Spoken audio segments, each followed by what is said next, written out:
Tonga is the only country that's still monarchy in the Pacific.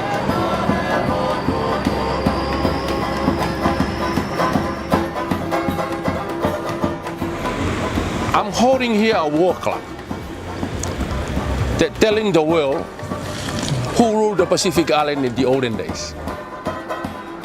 But nowadays we believe in God. Everybody go to church. All the Pacific Island, they all go to church. And no more fighting now. We are one world now. So if you like to come over to Tonga, you're more than welcome.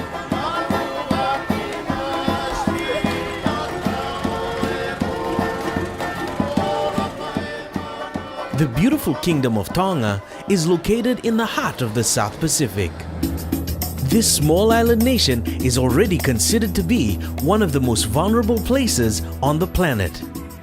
But the growing impact of climate change means that Tonga is becoming even more vulnerable to the impacts of extreme weather. On the 11th of January 2014, Tonga's Ha'apai Islands were hit by Cyclone Ian, the most powerful storm ever recorded in the country. In this short film, we ask how a small island nation like Tonga can become more resilient in the face of increasingly powerful cyclones.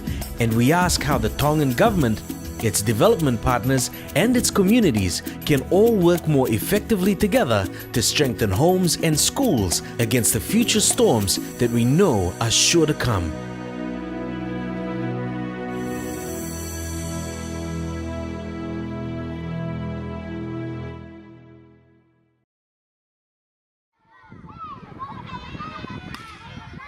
Government architect Nulolo Prescott has surveyed all the school buildings in Tonga, and he believes that over 50% of these buildings would be destroyed in a Category 5 cyclone. You look at the concrete wall, the structure of the building is really need to be upgraded before they collapse in the kids. You see the blocks, it's showing under substandard blocking, just breaking, and of course the construction method used was not properly done. There was no infill of the concrete, not enough reinforcement for concrete vertically and horizontally. Luckily they did this, and then they showed us that there was no concrete filling. There was no concrete filling in the block here, and you see the exposed reinforcement. That doesn't mean anything.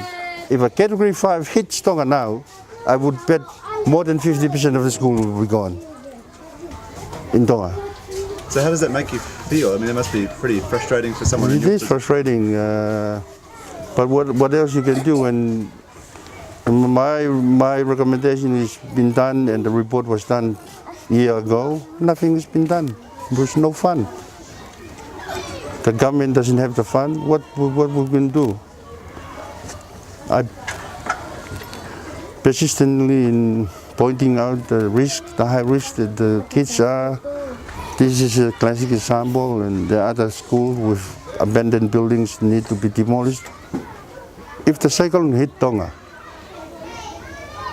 the subways, I don't want to think about it. Because knowing there will be 50% of children, kids in this country, is going to have a very high-risk moment in their life. Some of the schools have a very high risk in earthquake. There are a few buildings in Ravau, here in Tongatapu. A schooling in a building that can be collapsed in any moment with right movement of seismic movement.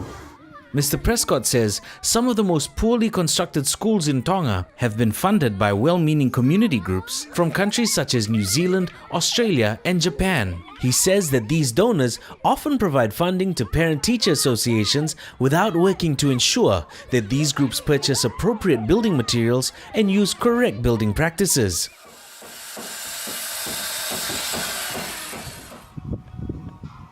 While vulnerable communities need to be directly involved in retrofitting their schools and homes, they also need clear guidance on how to build and maintain cyclone-resilient structures.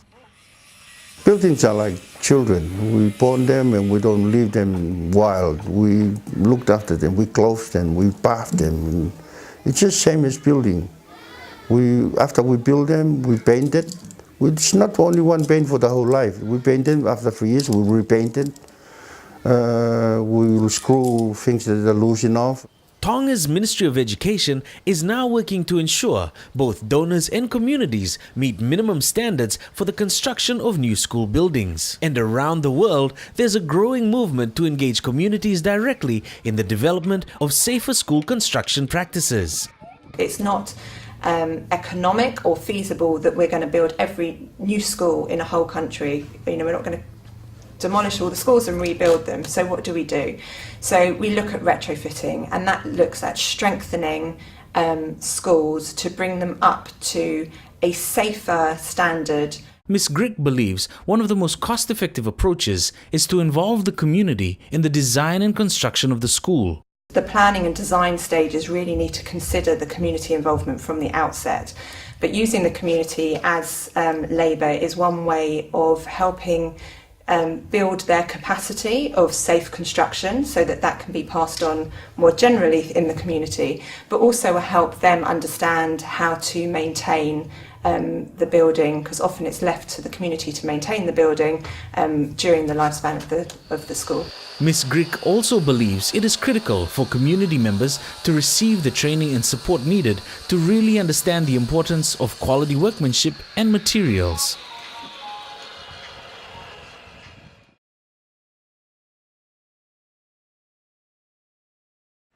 Cyclone Ian destroyed or severely damaged nearly 1,000 houses and public buildings in the Hawaii Islands. Incredibly, there was just one fatality. While emergency aid poured in to help the most vulnerable, more than a year after the cyclone, many families were still living in tents as they waited for new houses to be built.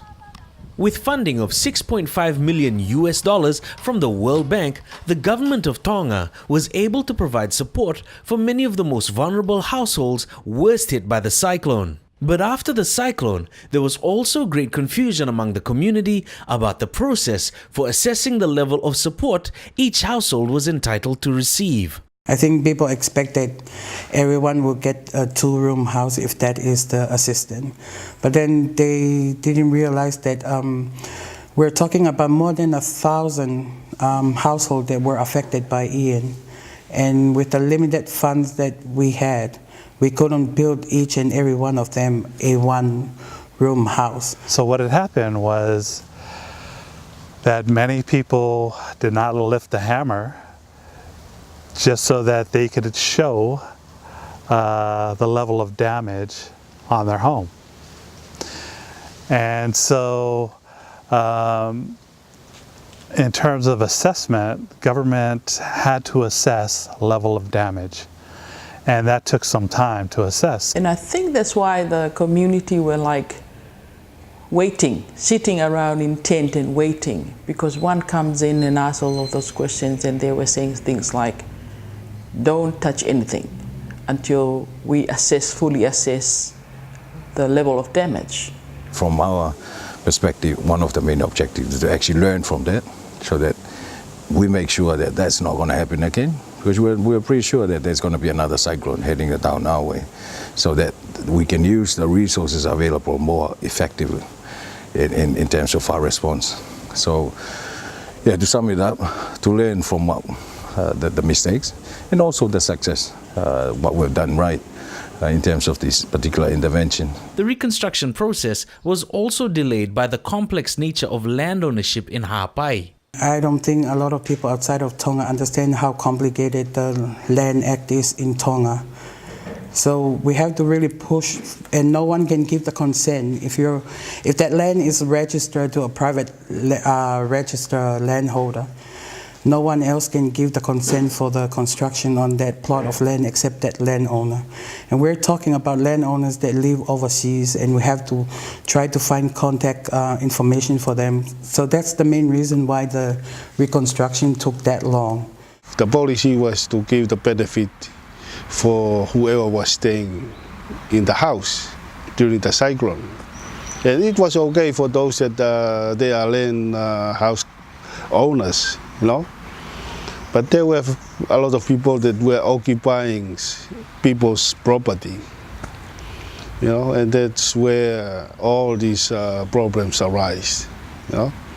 That people, especially the true owners, you know, of the property, they were reluctant to give their consent, you know, for those people to get, not only to get the house, the new house, the replacement house, and they were awarded to stay on their land for another 30 years or so. And we find a lot of stories about them having the breakdown in their relationship with their brothers, with their uncles who own the land, just because of this whole process of registrations and getting legal entitlement to the land before any house can be built. Yeah? Because they felt that they would have to start asking their brothers to sign the consent form and their uncle to sign the consent form. People were not happy with it, you know, because it's like you surrendering your rights, you know, for your property to somebody else, you know. And I believe not only in Tonga but anywhere else in the world, you won't accept that, you know. And that's what happened in Hawaii, you know. That's the main cause of the chaos in Hawaii. And it ended up, you know, very close relatives were facing each other, you know, on this, you know, even a father and a son. When you're really coming in with support, a lot of time government and donors don't understand, okay, you have this money and you give it to certain project or certain household, you just miss out totally the understanding the context of the community. You come in with your money, but your money should not be supposed to, you know, make them dysfunctions. It's supposed to be putting it there and let them decide for themselves. If they mess up, they mess up, you know. But then they would find a way of trying to solve those issues. Eh? One of the lessons learned from the project is to make sure that the land rights and owners are clear. Who owns the lands? Who was in the home? Are they related?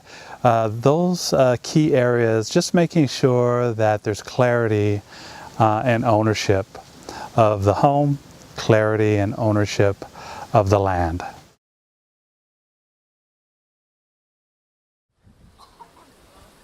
Ultimately, over 1,000 households in Ha'apai will benefit directly from financial support provided by the World Bank. Almost 400 new 1- and 2-room houses have been constructed, while another 350 homes have been repaired by professional contractors. Each new 2-room house costs around $20,000 while the 1-room houses cost around $15,000 to construct. But many households also decided to use financial assistance from the World Bank to repair their own homes using high-quality materials sourced by the project.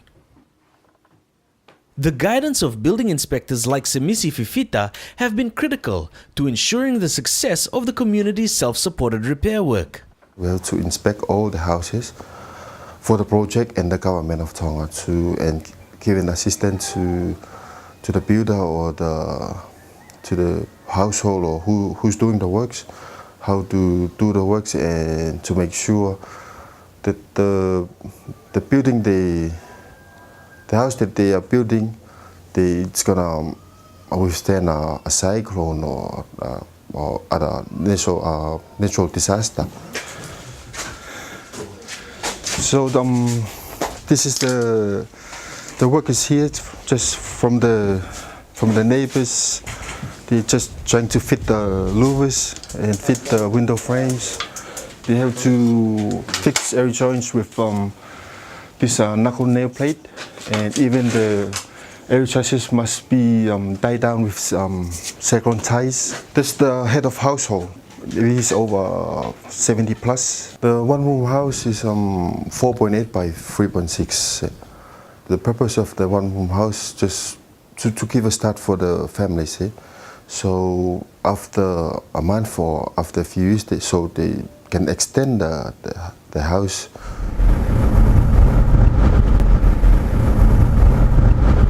So the place we're going now is one of the A2A component.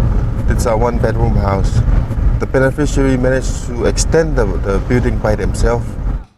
Since March 2015, the World Bank project has supported the construction of 200 one-room houses, but so far only one family has worked to build its own extension to this initial cyclone-proof structure. In order to earn the money needed to extend her one-room house, Apasia Falevai and her husband decided to travel to New Zealand as part of a seasonal fruit-picking scheme. Masio ke maki senti nai kai fe o ngai ke mahoko a ke fu fare la hi nei ai pe ngai fatongia nai fu a ki mua te matokia moi maki ko ko hui o ke ha ku pa angalahi ke totongi a ke ga ngau e ke ne fai langa pe whakaukau le wautongane, pe hau le wautongane, mono puringa we, mo toko wha makehe, o nau kore mai maka te au, te nau hau pe o whai e ku ngā we, i he whoi wike pe e taha, ka nau whoki he oku, kei whakaose nau ngā we, nau tōru i Tonga, pa nau talangi rewa i o pe o ku whia iai, he o keke hapa anga, ke wahe aki nau tōru e ku iai pe ngai whamiri e ngai e taki ngā we, pe mo e nau toinga nau kau ngā we. I he tōko e taimini, osi koe fo I nofo anga koe nei, ki video ki whakatoka matangi mai, ki muini mai, e ku nofo koe I loto ko o tātāpuni, e ki fo I konga koe ni mo toko ni, o tātāpuni, na huongo I whia lahi, he nei kai ke huongo I au iai uha, na utau ki hupe ki tua, na fu whia lahi ko whakaamo pe, ke osi ko hoku whare, o ngo I tātau pe au me whanau, ai malu I loto, ke oa na te mau e whanau, ai ongo na ia te au, I he ki mua, e tairiri na wiwi ku I loto he whare, ka nau whia lahi, pa koe loto lahi kia te au, ke u whakaosi ai ngā we I he tauni, pe koe tau whau te uaru o whakaosi au pita ngā we ni.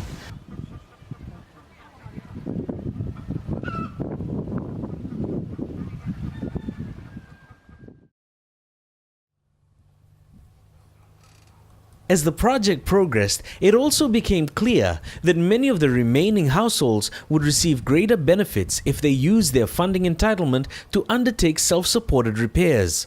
Depending on the assessed level of damage, households could receive up to $3,500 or $5,300 for their self-supported repairs. There were a few tension in the beginning, and then when we explained to them the reason why we're pushing for the SSR, because if we contract a contractor to come and provide the job, to do the service, then they won't receive that much materials for their repairs. If you were to just take a number, for example, 10,000, if you hire a contractor, you'll probably get maybe 6,000 in materials, and then 4,000 would be contractor.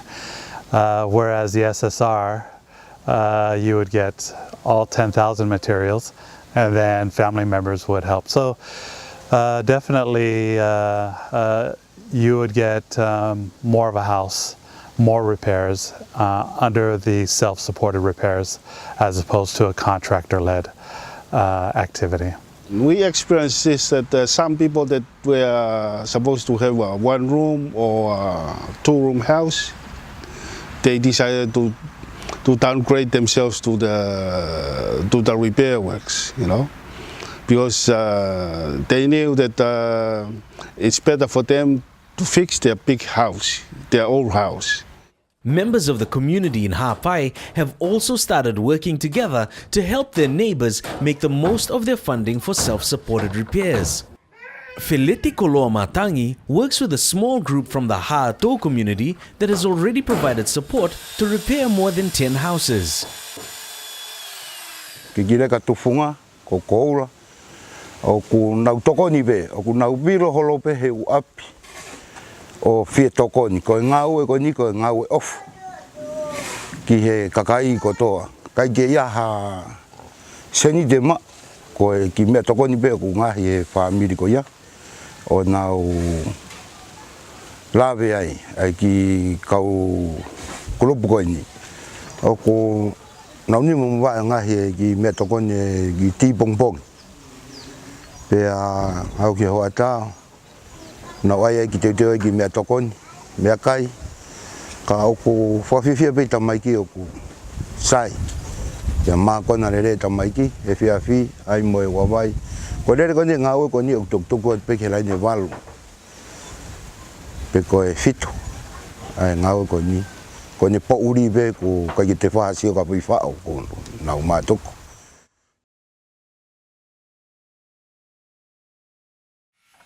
It is clear from the reconstruction efforts in Hapai that we can help to strengthen resilience to climate change by supporting greater self-reliance at the community level. Being able to receive the tools, being able to get the supplies, and then having the inspectors support them as they do their repairs are hugely useful in terms of being more resilient. You know, I sometimes use the rugby as an example. You know, when you play against another team, you need to learn about the opposition, and in this case, climate change. You need to train yourself, get some stamina.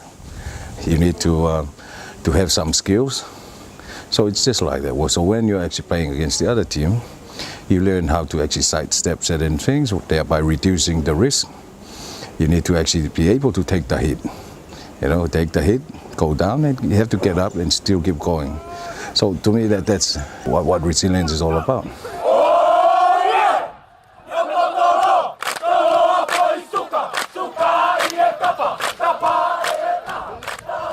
In the final analysis, it is critical for governments and development partners to help build on the traditional resilience that already exists in Tonga's communities.